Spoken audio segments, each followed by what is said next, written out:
All right, all right. Good afternoon, everyone. I've got Bitrock here with me. Are you there, my friend? Yep, I'm here, mate. How's it going? Good. Can I just call you bro?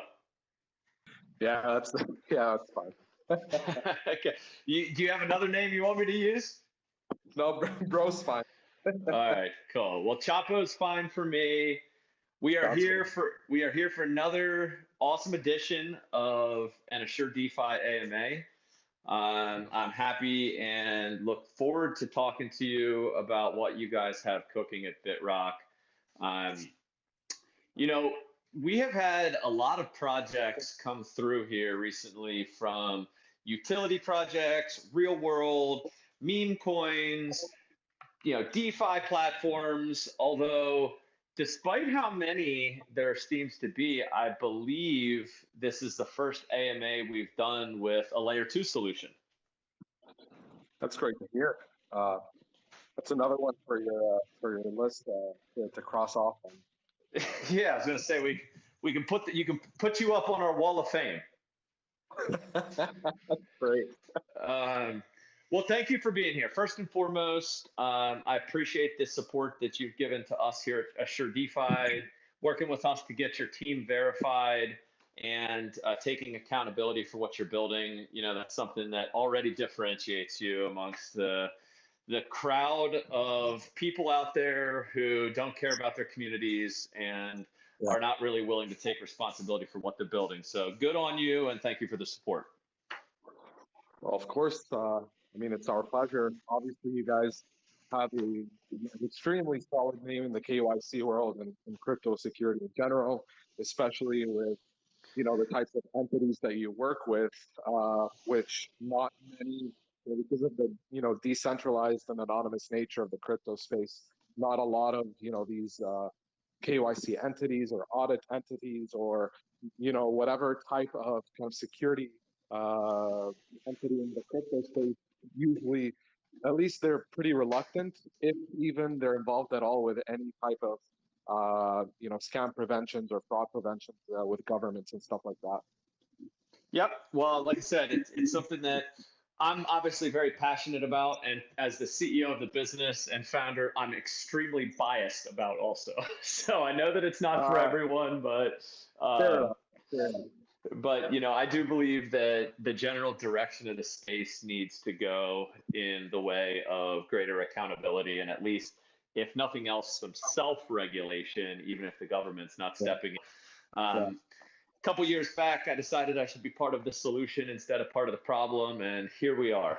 So thanks for being a part of it. Let's flip the script to you, though. I'm not here to talk about me and our business. We're here to talk about you. And so I know you're part of a larger team. So maybe before we even get into Bitrock, tell me a little bit about you and how you got here and working on Bitrock, and maybe a little bit about the team. Sure. Well, first of all, it's kind of a kind of very brief introduction about myself. I've been in the crypto space for probably about 6 or 7 years. For the most part, up until 2021, I was just your average investor. And then, I kind of, during the 2021 bull market, just got into a whole bunch of different types of projects in terms of investing, not teams.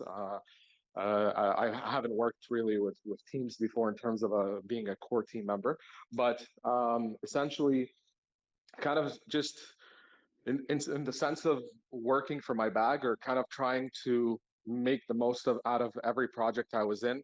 I used to always kind of get involved privately with team members just on a consulting basis. So I wouldn't even really go that far in terms of just at the start of things, but just kind of giving them my feedback on what I see them doing. If I see them doing something that I've seen other projects do that didn't work, I kind of just let them know, guys, maybe you could try this instead, and maybe direct them to things that maybe have worked better. Again, just seeing stuff being done in other projects, and that's just kind of purely on a investor level. I wasn't a team member or anything, and then whether it's in the area of marketing or listings or strategy or PR or whatever that may be, I just kind of just gave whatever feedback I have in any area, and some people took it, some didn't, and obviously that's up to them, of course. And then kind of started getting more contacts within the space as I got invested in more and more projects. And then, right around uh, probably May, I think, or something like that, or mid-May or early June, maybe a month or so, or a couple of weeks before launch. Um, I kind of got a DM, or maybe it was I can't remember exactly when, but because the thing is, Bitrock, in terms of being a blockchain, L2 blockchain, has been worked on for 2 months before launch.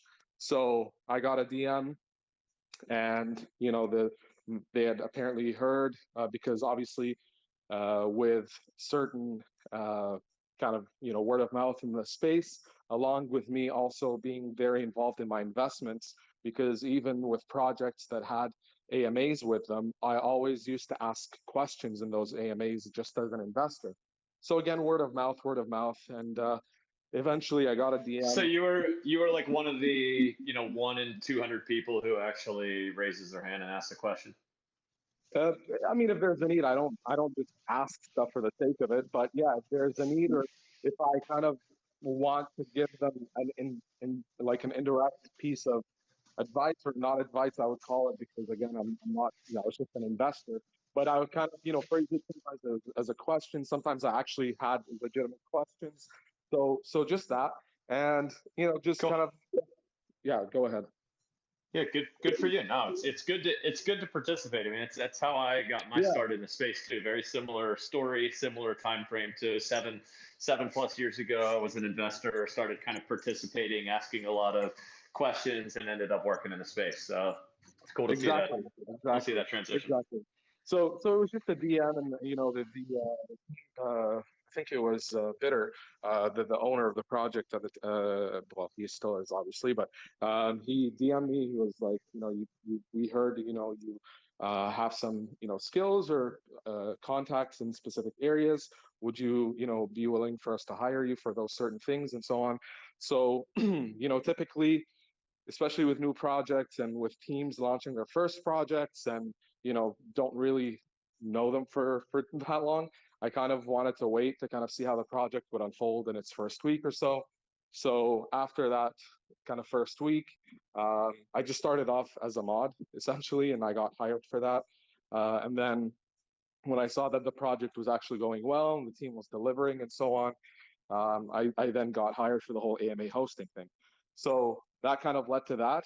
And that was one of the things that they had initially approached me for. But before I kind of put my name kind of out there in the public, and try to, back the project, and, work with the 4 core team members and so on, I wanted to make sure that everything was fine. So that's what I did. And then at the end of the first week, I think we had our first AMA, or I think exactly at the 1 week mark. And then from there, this is, I think, our 12th AMA slash Twitter space. And so Woo! You've been busy. yeah, we've been quite busy trying to Nice. put the word out.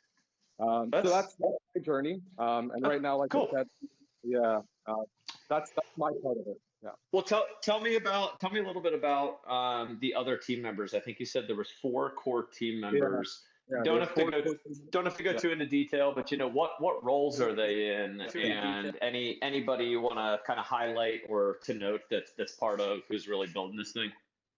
Yeah. So initially, obviously, right now we do have 4 core team members from Netherlands, Belgium. I'm personally based in Dubai, and I was obviously hired for the roles I just mentioned.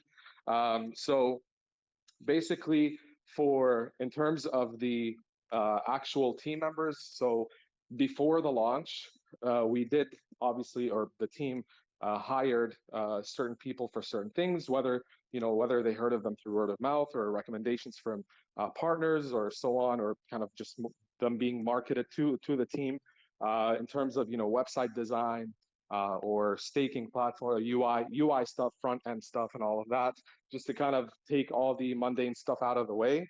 And then from there on, the blockchain development began. So we have currently you could say 2 developers in house, or 1.5, because Bitrocker does have a technical background, but we have a full-time developer on board as well.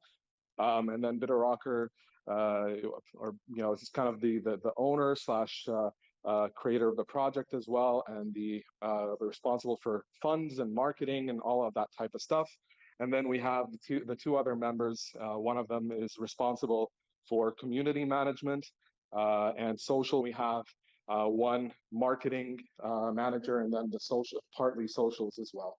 So that's kind of the division. And then I kind of, again, work with them in terms of the PR side, the strategy sometimes, and also the community management side as well.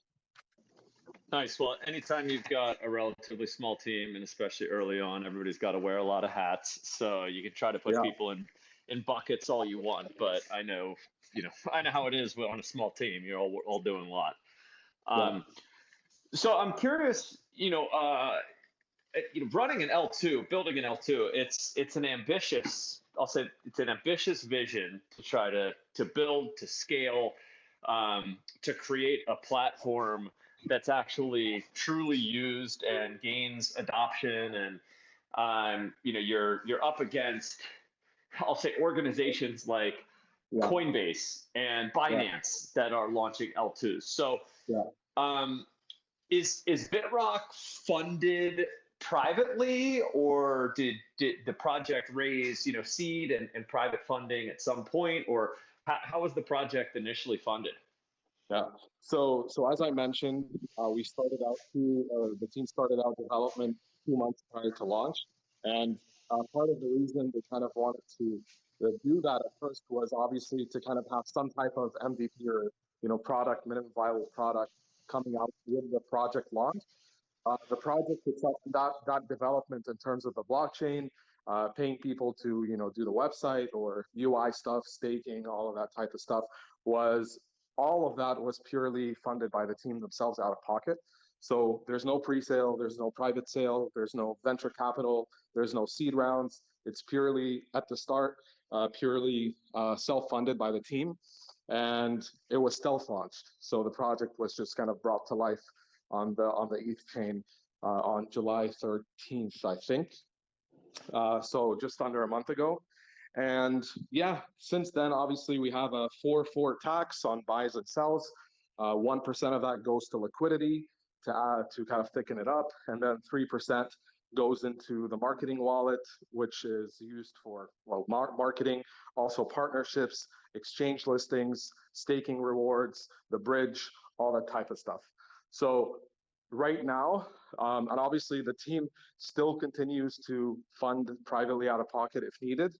But thankfully, we've had a pretty solid volume since launch, so we have no shortage of marketing money or development funds or stuff like that at the moment. Yeah, it's really interesting. I can't think of another example of an L2 that launched that was a taxed, that had a buy-sell tax on it. Is that a new model, a new idea, or have you seen other L2s be successful with that model? That's a great question. I personally haven't seen any L2 that I know of. Obviously, I don't know everything, so there could be another L2 that's out there that has done that. But what I do know is that there's a lot of L1s that have done that, and a lot of the time, either some of them do end up working out. I can't think of something off my head right now that kind of recently launched that did that. I'm talking on the ETH chain.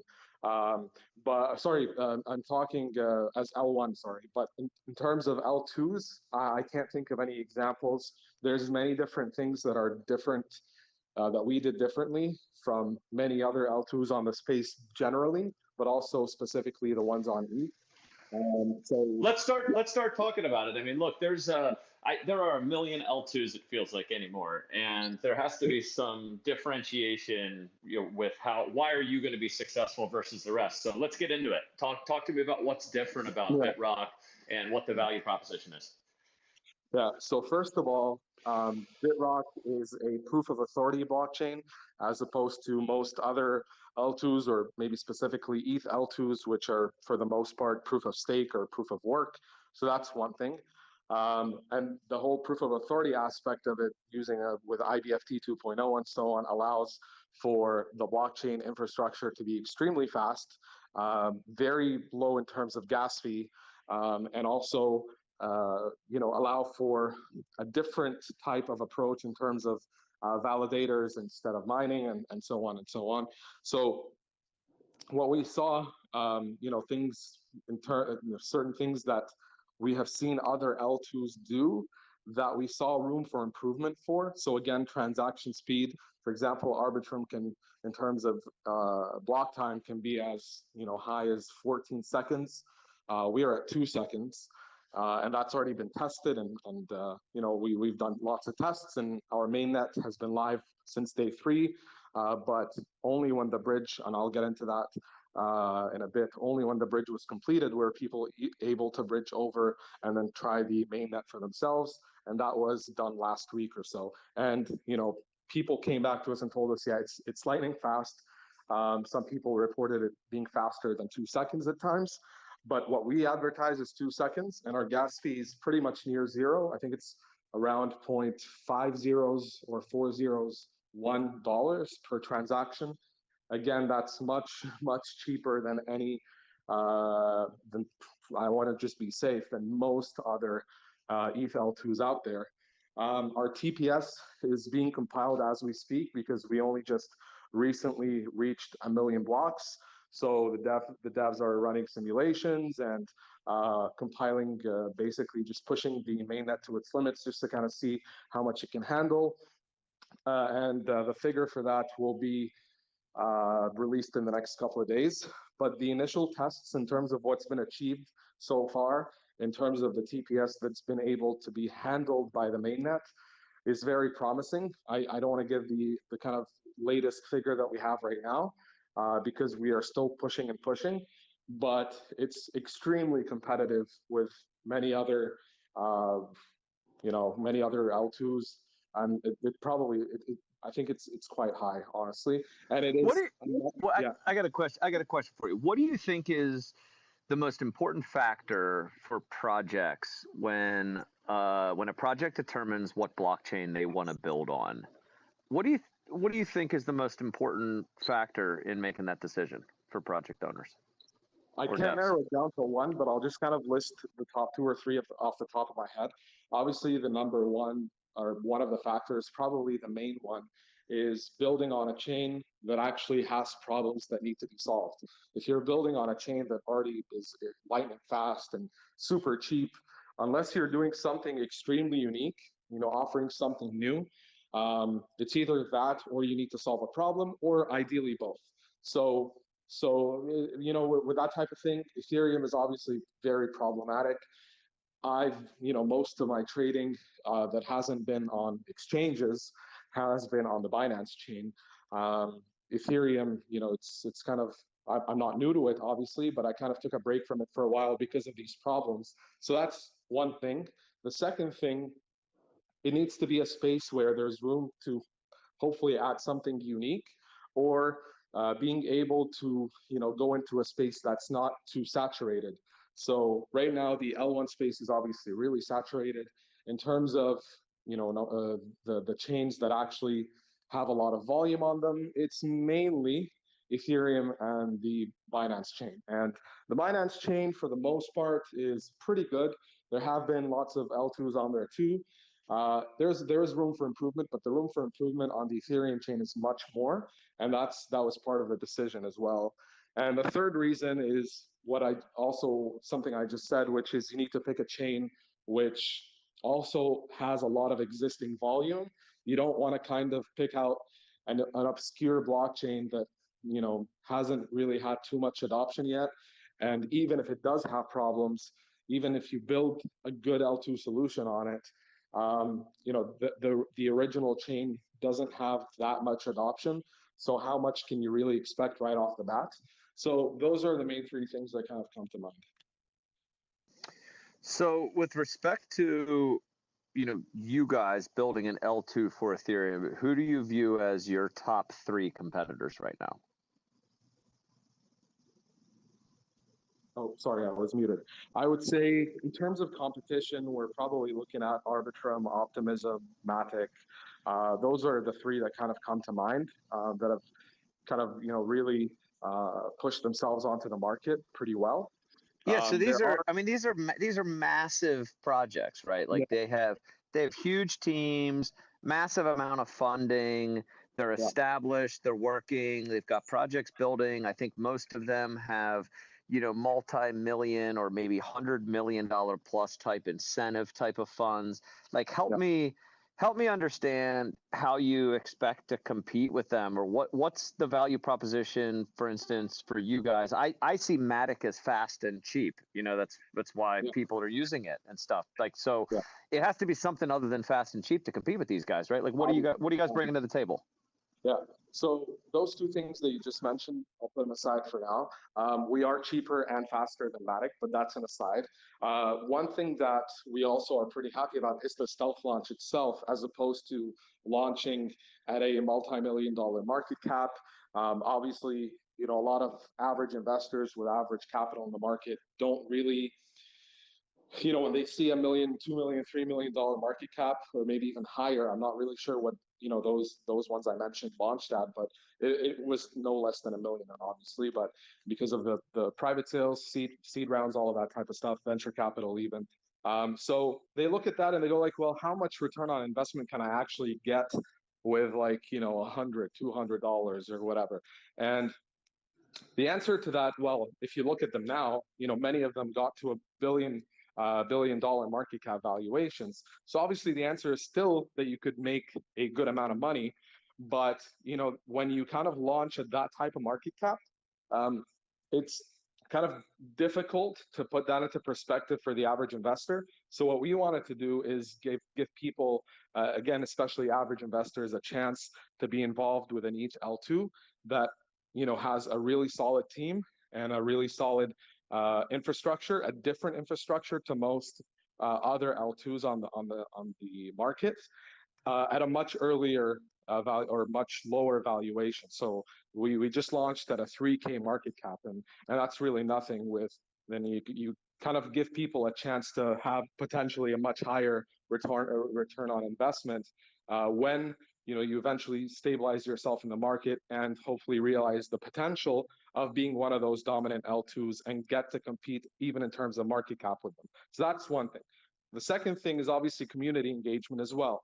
So being able to launch with, again, just a stealth launch allows you to build a community, hear their feedback, get them excited, kind of deal with them directly between the team. It's kind of like a two-way bridge of trust and communication.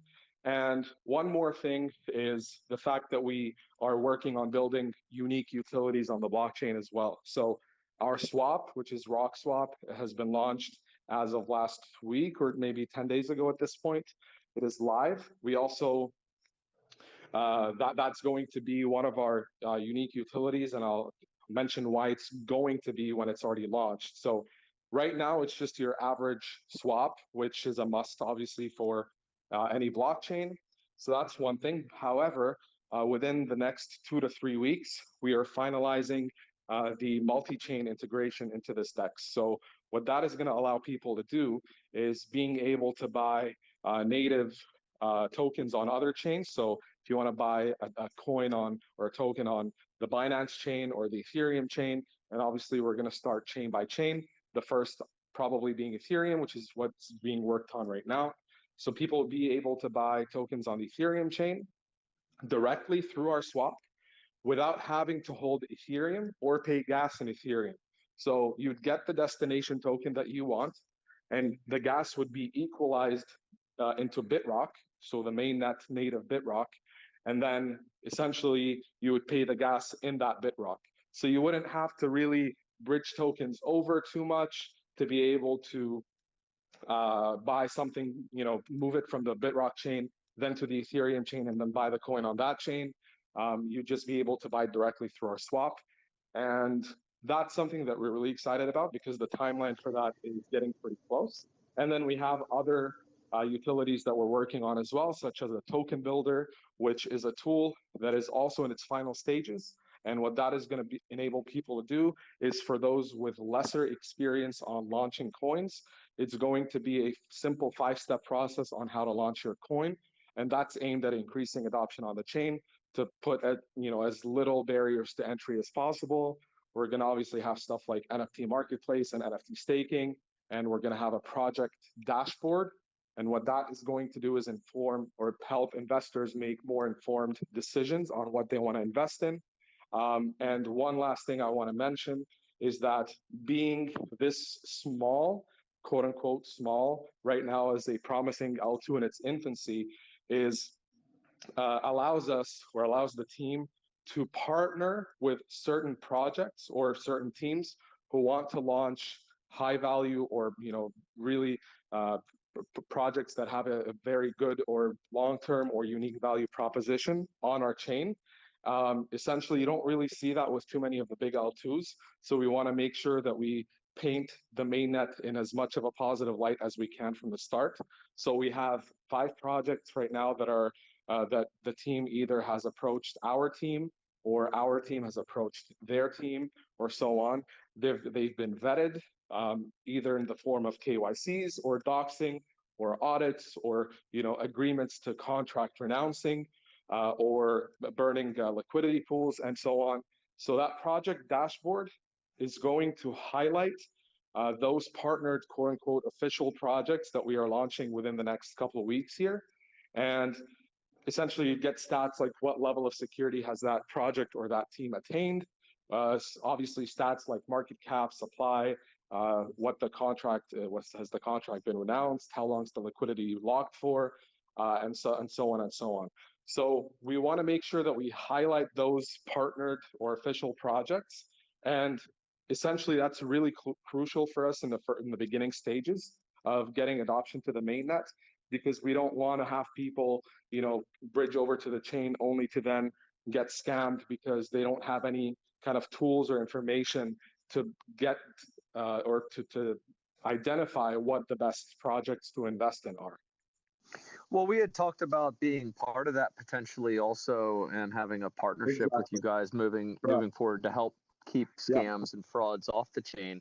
I'm curious, with those initial 5 projects, hopefully you guys will have more than 5 too soon, and you need to be able to develop some type of flow there with projects coming to you that are interested in launching on Bitrock.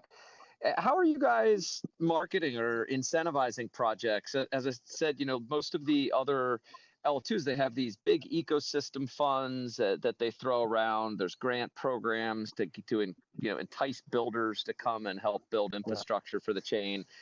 What are you guys doing? Because again, it's a different structure, and you guys are funded in a different way. So, how are you trying to attract talented devs to come build on Bitrock? What are you doing right now?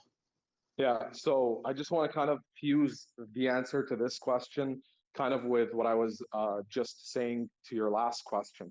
I'm going to go on a very short rant here, not rant, but kind of short monologue, quote unquote. But essentially, our mainnet was live on day 3.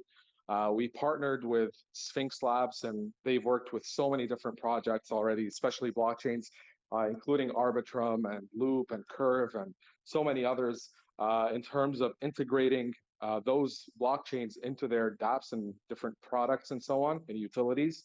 So we partnered up with them for integrating us into their bridge, their swap, their launchpad, their charting, their LP lock, their airdrop tools and stuff like that.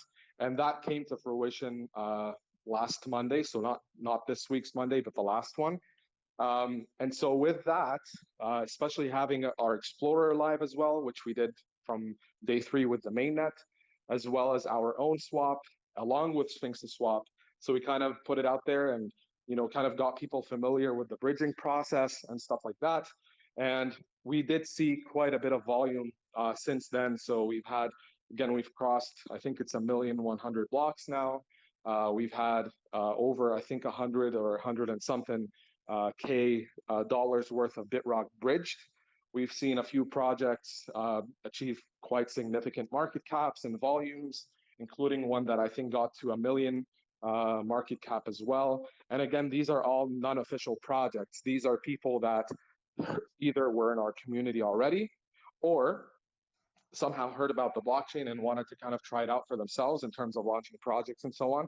So we didn't really promote them in any way. And that went very well. So that kind of gives us a pretty positive indication about the projects to come. And yes, there are more than 5. Obviously, we kind of want to be just wary of how many, we get ready for launch, and we don't want to run before we can walk and that kind of thing. Just make sure that everything goes well with the first round of official projects. But yes, there's definitely more than 5. Now, in terms of incentivizing and stuff like that, number one, being able to have a community in the first place, as opposed to launching as more like a blue chip or a corporate type project and so on, enables us to kind of foster relationships with developers in our community, which we have, who may have already launched projects or are waiting to launch projects alongside with the official ones that we plan to in the next couple of weeks. So that's one part of it. The second part of it is giving them different types of incentives, whether it's cross-platform marketing, helping them get with the launch and with their strategies and with their marketing and with the PR listings and stuff like that with our connections. And maybe I'll get to that in a minute. And number 3 is giving them rewards like free LP. And there's a whole list of them on our Telegram as well. So we do have incentives for projects willing to partner with us or willing to be vetted by the team first. As for projects that kind of come and go, those will be there with any blockchain. Some will be good, some will be bad, and there's really it's kind of difficult to kind of restrict that, especially when that's the nature of a decentralized blockchain, exactly. right? I mean, Exactly. you can only do so much, but it sounds like you're trying to do what you can to provide the people who are interested in projects the information they need. Fully agreed. Exactly. And again, that's part of why we wanted to have constant rounds of official projects that we can spotlight to help kind of quash those other bad actors and so on and stuff like that, and kind of get people to see that there's value in bridging to our blockchain and adopting it and investing on projects in it. So that's one thing. We also, there's obviously a lot of AMAs going on. I mentioned this is our 12th one, which is crazy to me considering it's only been like 3.5 weeks. So we're working nonstop. I think we do on average like 3 or maybe 4 a week sometimes, including our own spaces as well. So we do Twitter spaces for our community on our Twitter, where we kind of let them know how things are going, what's coming up to look forward to. We do all of our, or most of our announcements there as well. Obviously, they're shared in our different channels as well on the Twitter account, as well as Telegram, all those different things. And essentially, one very important tool that two more things I want to mention. Number one is integrations and partnerships. So integrations, essentially, in terms of adoption, many people, use different platforms for checking charts or launching projects. So right now, we've been integrated with Gecko Terminal, DexView. We are integrated with PinkSale. We are integrated with Sphinx. We're integrated with Fuse, and then we're also finalizing integrations so that they're already they're already being finalized in testing stages. So the final stages with Bitmart, which we're already listed on, but where they're integrating our mainnet there as well. And that's going to be coming up probably within the next week. So people would then be able to directly send Bitrock that they may hold on Bitmart directly through the mainnet to whatever wallet they might be using, whether it's Trust Wallet, MetaMask, SafePal, Coinbase Wallet, which Trust Wallet may be just the Android part, not the iOS, but all the others, whether it's iOS or Android or PC, enable you to set up a custom chain. So you're able to set us up on any of those wallets right now. And obviously, we're also looking into integrating with those wallets as well as an official chain, and also integrating with different swaps in addition to our own and Sphinxes. We've already had 2 others adopt us, and there's more to come, bigger ones as well, that we're in talks with.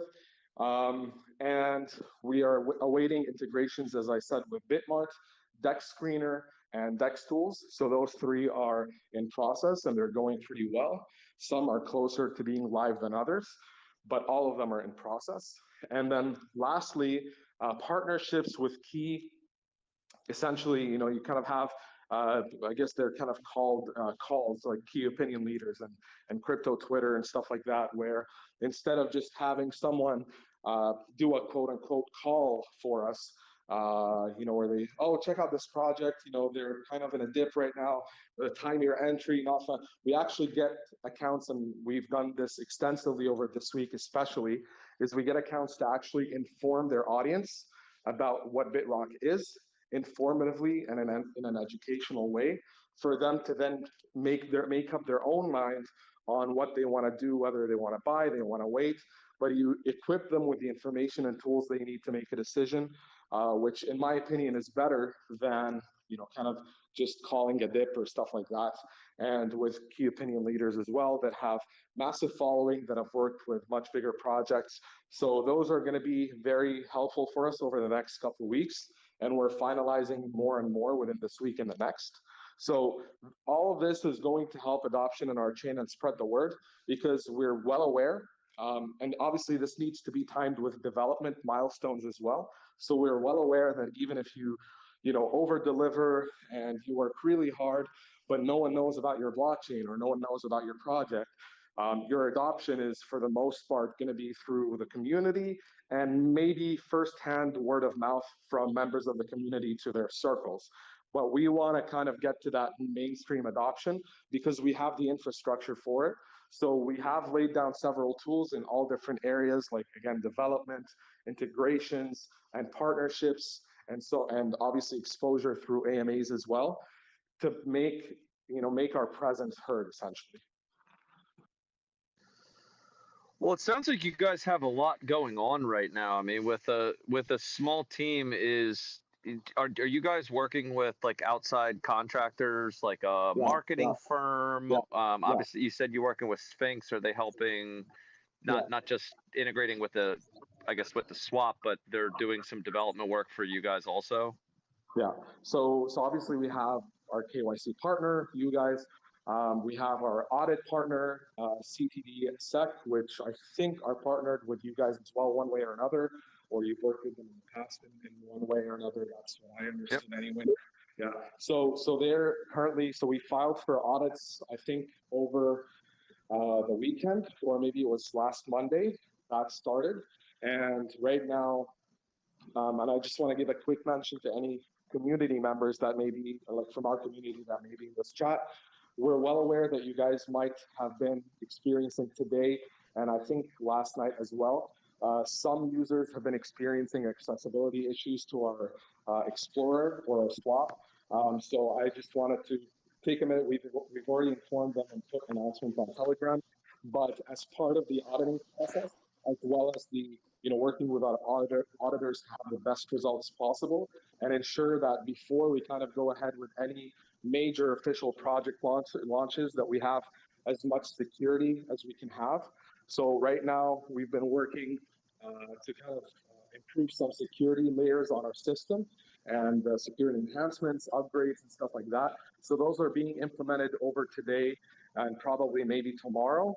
So those will be done, and then accessibility for any affected users will be back to normal. And that's just a part of getting our blockchain ready for adoption, essentially, and working with experienced partners in the audit sector, especially because they know what they do and they've worked with, CTDSec, have worked with Ripple, have worked with Ethereum, have worked with Dex tools, and that's all on their website, by the way.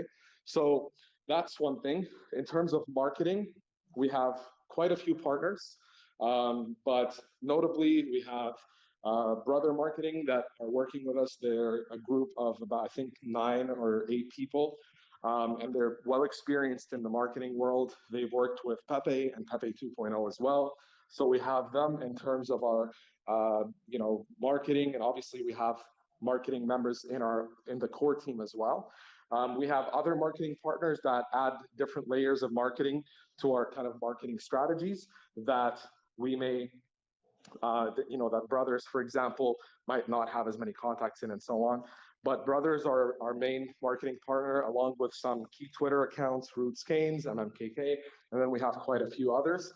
We have exchange listing partners, JNR Advisors are our listing partners, and those are, they worked with Pepe and Pepe 2.0 as well, and they helped, actually they got Pepe listed on Binance along with all of their other listings. So we're aligning ourselves with as many of the right partners as we can.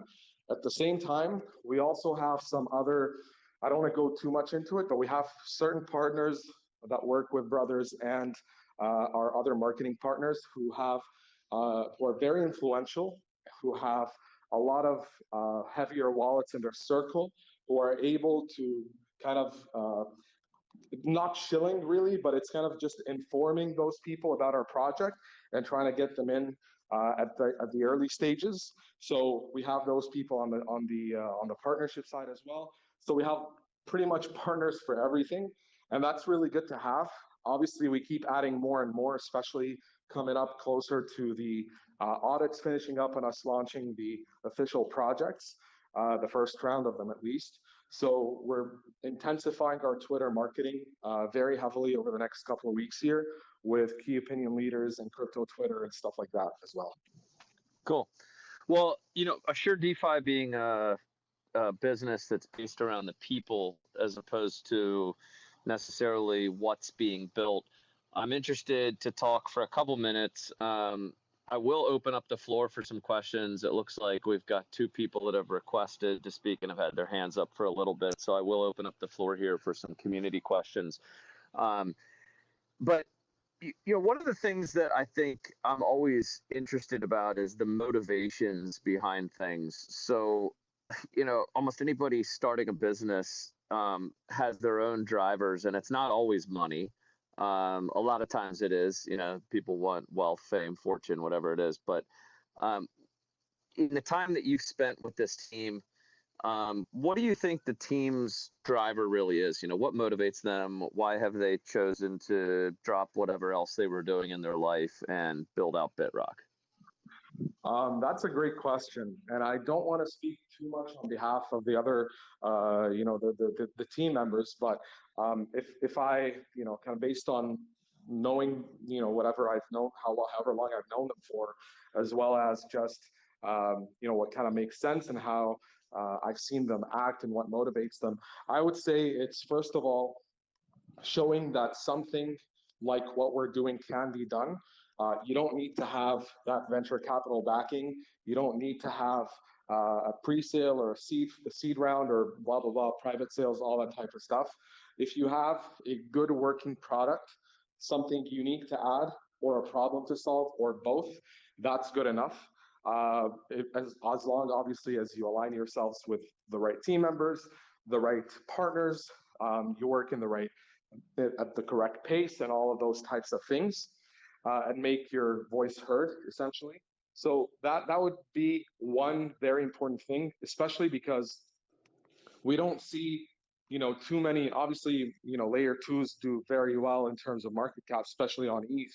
But what we haven't really seen too much is something that is truly fast in the sense of, like we're talking now 1-2 second block time here, as well as almost truly gasless. I'm not talking $0.5 or $1. I'm talking 3 or 4 decimals and then a 1 next to that, to kind of get people to actually experience what it's like to work on a blockchain that is actually fast. So that's another reason I would say. Obviously, one of the things is also eventually starting slow and obviously branching out into maybe more of a business or kind of blue chip type product later on and embarking on that journey. And I would say one more thing that I can think of is actually learning from the experiences or other projects that they might have seen previously, identifying areas of improvement and actually acting on that and doing something about it rather than complain as a user or just go like, well, what if we did that and never actually realizing it? So that's what I what I would think. Okay. Well, as I started out by saying, this building an L2 is extremely ambitious, and from a small team's perspective, trying to compete with large, well-funded, well-established projects like Polygon and like Arbitrum and Optimism, and who have some of the brightest minds in the world and hundreds of millions of dollars behind them, is a tall task. So out of every challenge that you guys as a team will face, I mean, right now, what you're staring at, what's the biggest one that is the next hurdle you guys have to overcome? What's the one challenge you'd say that's upcoming that you guys are all talking about in your team meetings, how you're going to address? Yeah, I would say it's a challenge that is being kind of strategized against right now, which probably is getting our adoption to as possibly high as we can get it. Obviously, we're well aware that at this stage, I'm talking publicity-wise, exposure-wise, adoption-wise, we may not compete with those blockchains right now. Infrastructure-wise, we certainly do, but it's not just about the infrastructure and the utility, it's also about the adoption and the exposure and the publicity and so on, and we're well aware of this. So adoption obviously is one of the key things that, especially with where we are with our life cycle, is something that we're strategizing against right now, and especially that there haven't been too many L2s, if any, that are doing things the way we are, without having hundreds of millions of dollars behind them, or venture capital and so on, and contacts, or let's say agencies for the top of the world. So you kind of, it's a learning experience. We've done quite well so far with that. We're trying to align ourselves with the best partners that we can, but at the same time, we're well aware that there is no kind of benchmark for how kind of what is the this is the best way to kind of do things at the stage we're at. We have a lot of experience, combined experience, consulting for different projects and advising different projects, but this is the team's first project. So we're doing quite well, but at the same time, there is no catalog for the whole adoption thing. So the best thing that we can do is be careful with the funds that we do have, which are, we're doing pretty well with that, and making sure that as soon as we identify that something isn't working, we immediately, we try to obviously attack on many different fronts with targeting exposure and publicity and so on. But at the same time, there are some things that are going to work and some things will not work. So we move on and we focus on the things that do work, and that'll increase our adoption, obviously, along with incentivizing people to launch on the chain as well. And as we grow and grow and grow, whether it's through our ecosystem, the unique utilities, the adoption of the blockchain, or market cap as well, and price and so on, and listings and exposure and all of that, that's going to eventually establish us further in the L2 space, and then more and more people who are used to maybe using Arbitrum or Matic will be like, yeah, why don't I give this a try? It's at a 30, 40, $50 million market cap right now. Seems like it's doing pretty well, and they have the tech and the kind of infrastructure to handle those kind of faster speeds and lower gas and so on. So I'll give it a try. And it's like a domino effect, essentially. The more you grow, the more noise you make, the more adoption you get. It's as simple as that. Well, you've said a lot. I hope you aren't about to have an aneurysm over there. So take a quick breath. I invited one of our community members here who was listening, Nexus, up, and I want to give people a chance to ask you some questions since I've asked a bunch of them. So, sure. Nexus, you've got the mic, my friend. You're welcome to unmute and ask any questions you have for our esteemed guests. So I'll start with I have maybe 2 or 3 questions. I'll start with a pretty short and simple, straightforward question. Where are you guys registered at? Are you a US company? Are you guys actually a registered company, or are you completely decentralized? So at the moment, it's completely decentralized, but I think once we kind of start having this adoption on our chain, especially with the official projects and so on. The team has already conceded that they are willing to register as a company. Now, where exactly, that is still a question, but we're kind of looking into that step right now, the team is, and that is a step that they're willing to take, definitely. Okay, next question. So there is, the layer 1, layer 2, the blockchain space, at the protocol level is highly competitive.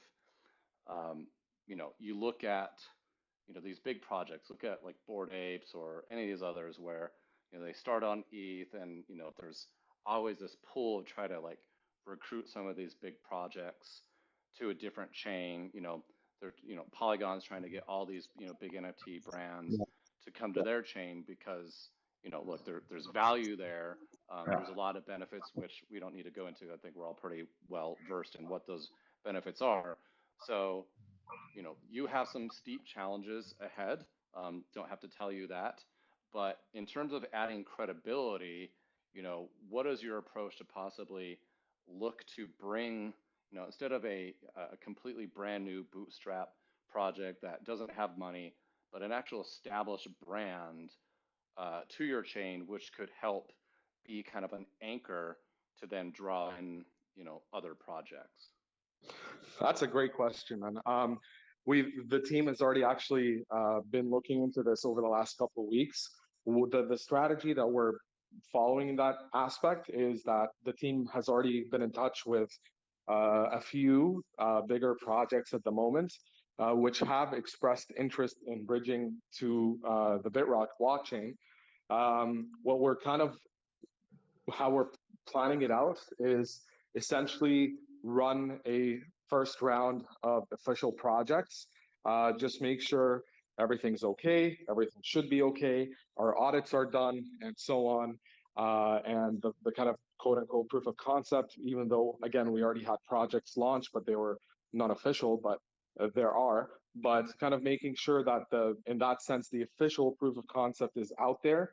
And the feedback that we've received is once, for the most part, some of them are willing to launch even sooner than that, but many of them have agreed, or I don't want to say agreed specifically, but many of them expressed their interest in launching or bridging to our blockchain once those things are out of the way, and that's obviously completely justified. But steps have been taken in that sense, and there are group chats currently full of messages going in that aspect between the different teams on those things. So definitely something that is already in progress. It's not something that we haven't thought of, and that's going to definitely come shortly after kind of the proof of concept with the mainnet launches and so on. Okay, my final question is, you mentioned earlier that you kind of an onboarding mechanism to make it easy for projects to launch on your chain. And I think I heard you say that you want to do like a 5-step, process to launch a token. Binance chain, it's really easy to launch, and we've all seen what happens on Binance chain. It's just over riddled with scam projects because of the low barrier to entry in terms of cost and everything else. So there's a push and pull dynamic that exists with trying to actually smooth or expedite onboarding and adoption, but do so in a way that also you try to prevent these scam tokens from just taking over. So understanding those two opposing forces, what is your plan to help at least fight back against scams, given that you want to also make it really easy to launch? Yeah, your question is really clear. And again, it's a great question. I think these are probably some of the best questions we've had in AMA so far. So yes, obviously you don't need the token builder to launch a coin or a token on the blockchain. Again, the token builder isn't already out, and we've had tons of projects already launched. This is more for the lesser experienced people. And with kind of DIY launches, not through the token builder, but just someone having the know-how to be able to do that. Number one, we've built a Telegram scanner bot, which is already live. So similar to kind of token sniffer and those types of things. You kind of just paste the contract and it gives you a full analysis of the project's kind of metrics or whatever you want to call it, like the LP, is it a honeypot, is it blah, blah, blah, does it have this function or that function? So there's that aspect of it.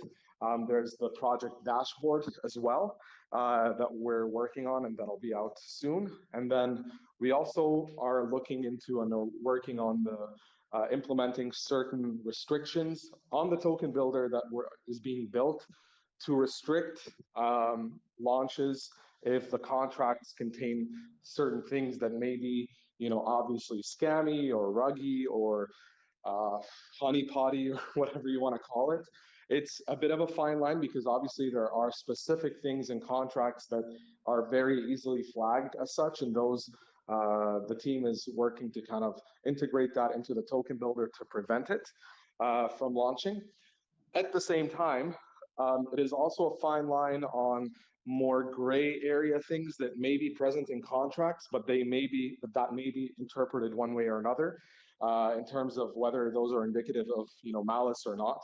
An example of that would be, for example, that token sniffer, I believe, or one of the token scanners flags a vulnerability or flags basically a red flags the project if there's, I think, what was it, less than 6 or 5% liquidity or left in the liquidity pool of the supply, but not knowing that the project, depending on the supply, obviously, might actually be there might be heavy buys on that project, and if the tokens are either between holders, between the holders, between the liquidity, between different exchanges, between staking, and so on. So currently we have 40% of our supply staked, which is 40% of the total supply, which is also circulating. So there's no further dilution as well, which is great for us. So there's 40% of that staked. And then there's, I think, I can't remember how much left in the liquidity pool. Obviously, we have exchanges as well, which have their own pools. We're listed on 2, Bitmart and BitGet, and then we'll continue adding more exchanges as well. But, things like that are gray areas, and that's maybe more for the scanner bot in that sense. But yeah, in terms of just trying to restrict some malicious activity on the chain, it is feasible to be able to restrict certain things from launching through the token builder. Yes. Thanks for the great questions, Nexus. Appreciate it. I think we had one more person who was at least added as a speaker, but they're gone now. So since we only have a couple minutes, I'd like to give my man Bro here a chance to wrap this thing up with us with just a couple thoughts. Do you have any alpha to drop for the people that have joined us here? Do you have any final words that you want to leave us with about where Bitrock's headed and why people should come check it out, or any calls to action? Hit us with your wisdom, brother. Well, first of all, I'm going to try and speak a bit slower here because I get very quick in talking when I'm passionate about something, and I'm kind of working on that myself, so I apologize for that. So that's okay, as long as you didn't actually have an aneurysm over there. No, everything's okay. Well, your health is the most important, my man. So yeah. I mean, who's gonna host the AMAs? look. I'm just as guilty as anybody of being passionate, speaking way too fast and way too much sometimes. So I get it. It's when you're passionate. It's great to see the passion and emotion come through. Honestly, it's great to have passionate builders in the space. So don't ever lose that. Just make sure that it doesn't impact your health at some point. It hasn't impacted my health as much as it's impacted my sleep, because especially being part of the community management part, I'm also a mod in the chat. It gets intense sometimes even during the late hours of the night. So I'm based in Dubai, and right now it's just half after midnight for me, so it's 12:30 a.m. here, and I easily sometimes stay up till 2 or 3 a.m. Just kind of looking through the chat, answering people's questions, making sure the chat is under control. Obviously, it's not just me. We have probably like 15 other mods, but that's just the kind of OCD in me. So it's taken a bit of a toll, but I'm trying to put that under control because my wife's not too happy.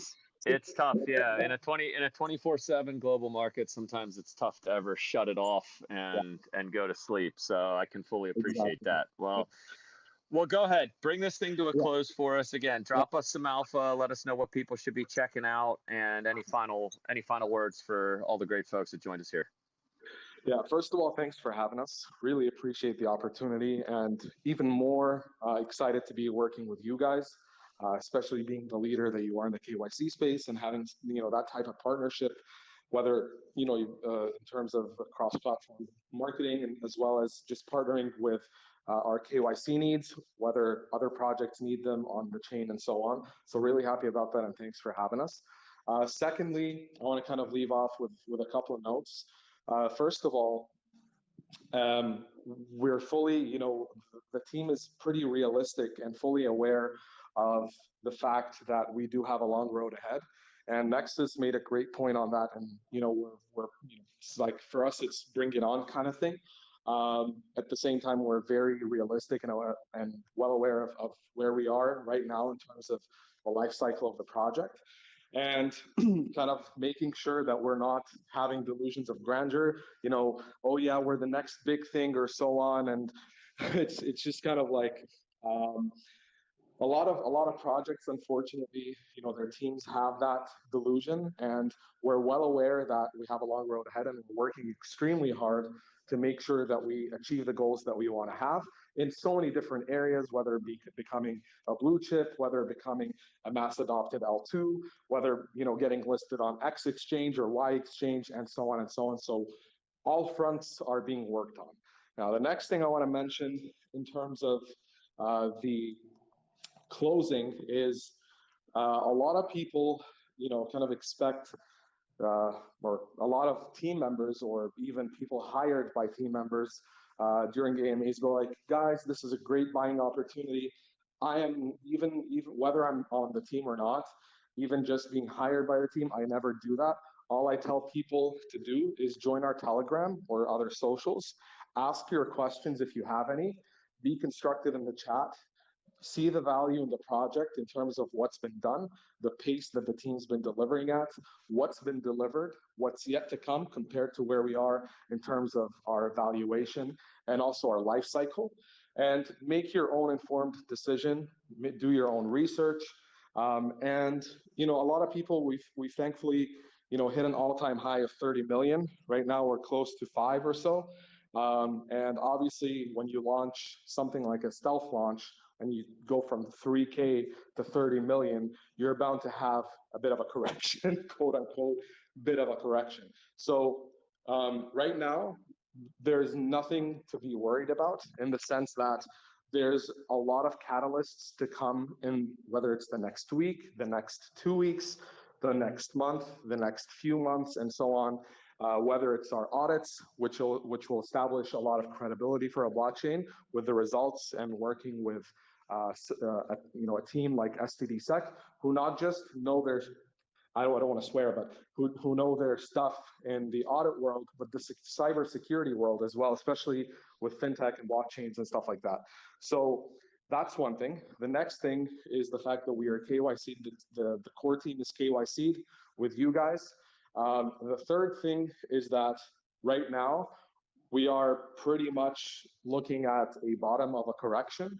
Obviously, I'm not a technical analyst by any way or so on, but considering that we are like a 5, 6 or so X from all-time high, maybe a bit more than that, there's a lot of room for growth, especially that we have the catalysts for it coming up over short, medium, and long-term timelines. So whether it's the official project launches, whether it's integrating with all those different platforms, whether it's more AMAs, whether it's having the key opinion leaders or the crypto Twitter accounts partnered with us in more long-term strategic partnerships. And that's what we always aim to do. So we're finalizing, I can't really drop any names right now, but we're finalizing partnerships with some very well established and very influential key opinion leaders on Twitter, as well as strategic partnerships with crypto Twitter accounts as well. And lastly, just having the proof of concept to then be able to finalize dragging, or I don't want to say dragging, but bridging well-established projects that are currently on other chains, Ethereum or otherwise, to then bridge onto our chain and experience our L2 solution as opposed to others. And lastly, in the near timeline, within the next couple of weeks, you can expect our token builder that will help with adoption, with hopefully the added security layers that were discussed in terms of possibility on the token builder, along with the multi-chain component of our DEX. So thankfully, we're in the final stages of that. Within the next couple of weeks here, we can expect the multi-chain component to work.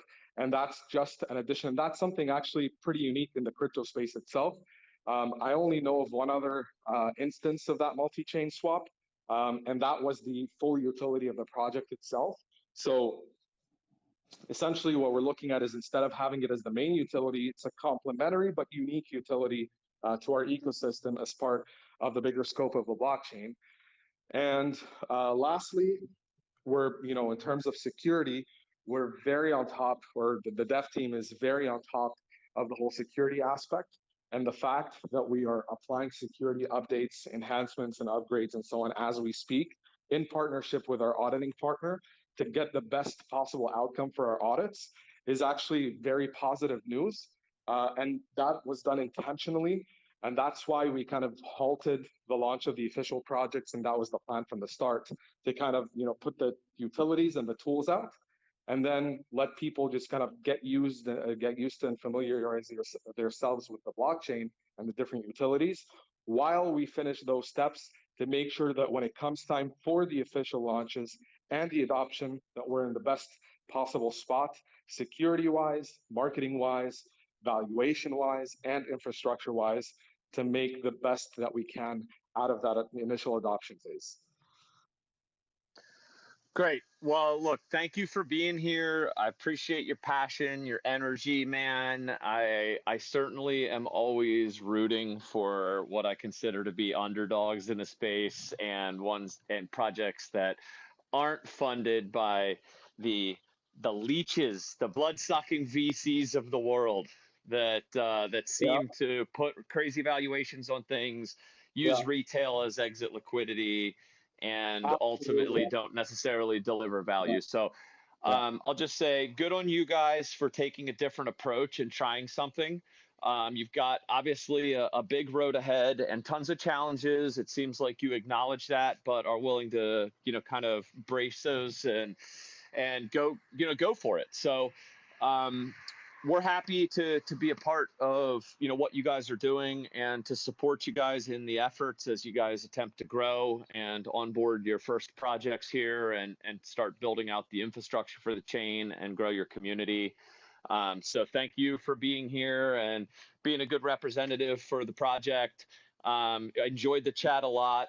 And for everybody out there, thank you for joining us for another session here and an AMA with a promising project. So everybody have an awesome day. Make sure you follow Assure DeFi, follow Bitrock, join their Telegram group.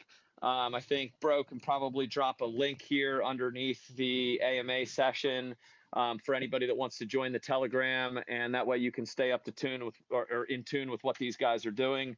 So with that, I'm going to sign off. Thank you again. Everybody have a great day. Appreciate it. Thanks so much, Capo. Have a great day. Thanks for having us. And by the way, if anyone wants to join our Telegram or our socials, you can just click on that Bitrock icon, the co-host. It'll take you to our account, where you can then find our socials, the Telegram, the website, all of that type of stuff. So have a great one, guys. Thanks for joining. And Chapo, thanks for the opportunity, man. I appreciate it. You bet. Good luck. Cheers, guys. Thank you. Cheers. What the rock? is cooking.